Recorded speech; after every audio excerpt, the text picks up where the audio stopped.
오늘 저는 김건희 씨, 윤석열 후보 부인이시죠.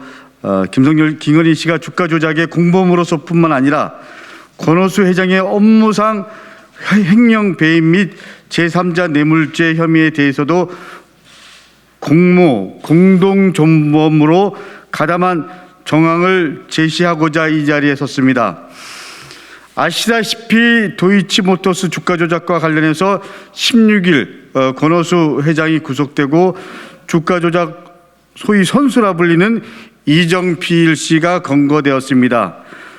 전주이자 두창섬유가 보유한 도이치모터스 주식을 미리 장외 매수해서 주가 조작의 공범으로 가담한 것으로 합리적으로 의심이 되는 윤석열 후보의 부인 김건희 씨에 대한 소환 조사가 임박했다고 저는 생각합니다. 2011년 도이치모터스 주가 조직 종결 이후에 전주인 김건희 씨는 본인의 투자금에 대해서는 수익 분배를 충분히 받았습니다. 그리고 이후에도 약 10여 년간 권오수 회장과 계속적인 소위 경제적 공동체 관계를 형성해온 것으로 보입니다. 2013년 이 사건에 대한 경찰 내사가 이루어진 계기는 무려 현금으로만 28억 원을 투자하고도 제대로 수익 분배를 받지 못한 전주 중에 한 명이었던 정모 씨의 제보에 의한 것이었습니다. 그런데 권오수 회장이 왜 현금 28억 원을 넣은 정 씨보다 김건희 씨를 먼저 챙겨주었던 것인지 의문을 갖지 않을 수 없었습니다.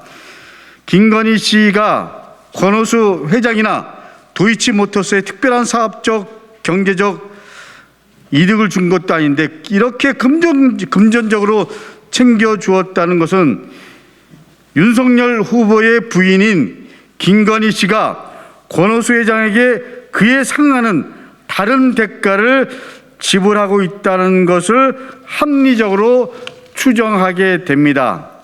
이에 대해서 서울 동부지방경찰청에서는 2011년 5월 25일 작성한 피의자 정대책 씨, 피의자 최은순 씨, 우리 윤석열 후보의 장모이십니다. 에 대한 사기 사건의 피의자 신문 조사에서 피의자 신문 조서 22페이지의 최은순 씨 진술 내용을 우리가 살펴봤습니다. 거기에는 이런 내용이 나옵니다.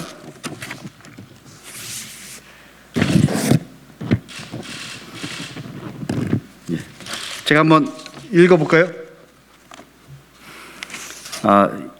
김명신 씨는 아직 결혼하지 않으셨나요? 김명신 씨는 윤석열 후보의 부인의 개명 전의 이름이었습니다. 아직 안 했는데 2011년 10월 결혼할 예정입니다.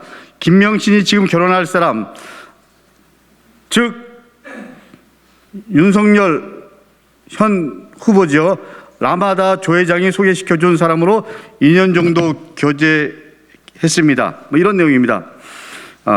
여기 나온 것처럼 김건희 씨는 2011년 10월 결혼할 예정이고 라마다 조 회장, 즉 삼부토건 조남욱 회장을 가리킵니다. 조 회장이 소개시켜준 사람과 2년 정도 교제 중이라고 제가 읽은 대로 윤석열 후보의 장모인 최은순 씨는 진술하고 있습니다. 김건희 씨와 윤석열 후보자가 2012년 4월 결혼한 시점에 비춰보면 김 씨의 모친 최은순 씨가 진술하고 있는 남성은 윤석열 후보자를 지칭함을 알 수 있습니다. 그렇다면 김건희 씨와 윤석열 후보자는 2009년 5월부터 교제를 시작한 것으로 해석됩니다. 누구보다 김건희 씨의 모친인 최은순 씨의 진술임에 비추어 볼 때 해당 진술 자체는 신빙성이 높은 것으로 판단됩니다. 당시 윤석열 후보자는 2009년 7월까지 대구지검 특수부 부장검사로 재직하다가 2009년 8월 대검찰청 범죄정보 2 담당관으로 영전합니다. 그리고 2011년까지 대검찰청 중수부 1과장, 2과장, 그리고 2012년 서울중앙지검 특수부 부장검사를 역임합니다. 검찰 권력의 핵심 요직에 재직하던 시기였습니다. 누가 봐도 중수부 1과장, 2과장, 그리고 특수부 부장검사는 검찰의 가장 핵심 요직이라는 것을 다 공감할 겁니다. 그런데 이 시기에, 다시 말하면 2009년과 2011년 이 시기는 주가 도이치모터스 권오수 회장이 김건희 씨에게 주가 조작을 통한 이득을 얻을 수 있는 기회를 준 시기와 일치합니다. 현금 28억을 넣은 존주이면서 이 사건의 제보자가 된 정모 씨보다 수익 분배에서도 우선권을 준 것은 그 배경에 결혼을 전제로 교제하던 윤석열이라는 검찰 권력이 존재하고 있었다고 합리적인 의심이 당연히 들 수 있습니다. 도이치모터스의 주가 조작에 대한 2013년 경찰이 내사는 석연치 않은 이유로 종결되었습니다. 당시 김건희 씨와 윤석열 후보자는 2012년 3월에 이미 결혼한 상태였습니다. 윤석열 검사는 2013년 4월까지 중앙지검 특수부 부장검사로, 그리고 2013년 4월 이후엔 여주지청장으로 재직합니다. 그 후 권오수 회장은 2013년 6월 5일 도이치모터스의 자회사인 도이치파이낸셜이라는 자동차 할부 금융회사를 설립합니다. 그리고 설립 직후인 2013년 7월 1일 윤석열 후보의 부인인 김건희 씨는 도이치파이낸셜 주식 40만 주를 1주당 액면가 그대로 500원, 합계 2억 원에 인수합니다. 잘 아시다시피 액면가로 주식을 거래하는 경우는 대주주나 특수관계인에게만 특별히 부여하는 경우 외에는 사실상 없습니다. 이후 2017년 1월에는 김건희 씨가 도이치파이낸셜 최대 주주 권오수 회장으로부터 도이치파이낸셜 주식을 1주당 800원에 250만 주 총 2억 원어치를 매수하는 계약을 체결합니다.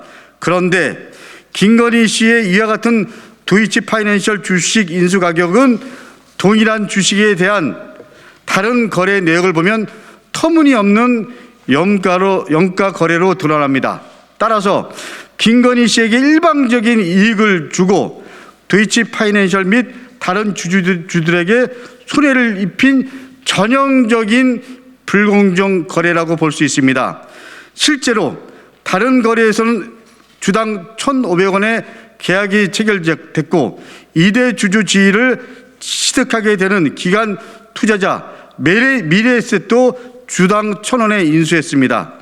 이렇게 객관적으로 확인된 팩트만 보더라도 권오수 회장과 김건희 씨 사이의 도이치파이낸셜 주식에 대한 두 차례 거래는 모두 도이치파이낸셜이라는 회사 및 다른 주주에게는 손해를 입히고 윤석열 후보 부인인 김건희 씨에게는 부당한 이득을 취하도록 한 업무상 횡령 배임에 해당합니다.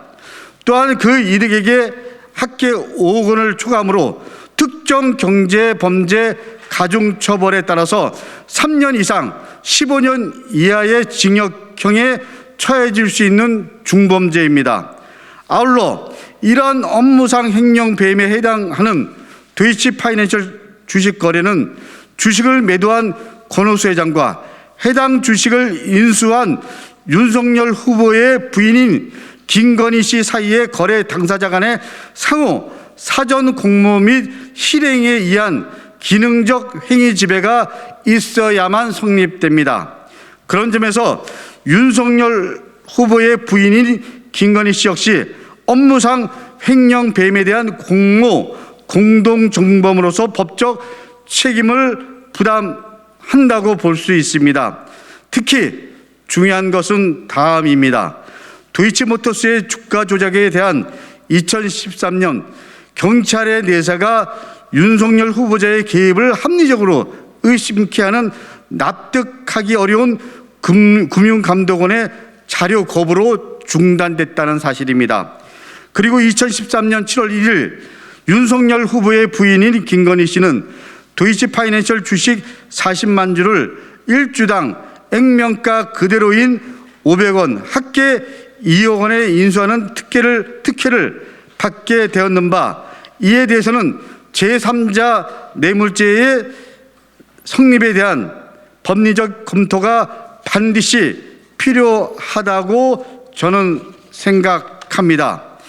이는 대장동 국민의힘 게이트와 관련해서 김만배가 준 50억 원이 곽병채가 아닌 곽상도에 대한 뇌물임이 드러나고 있는 것과 그 궤를 같이 합니다.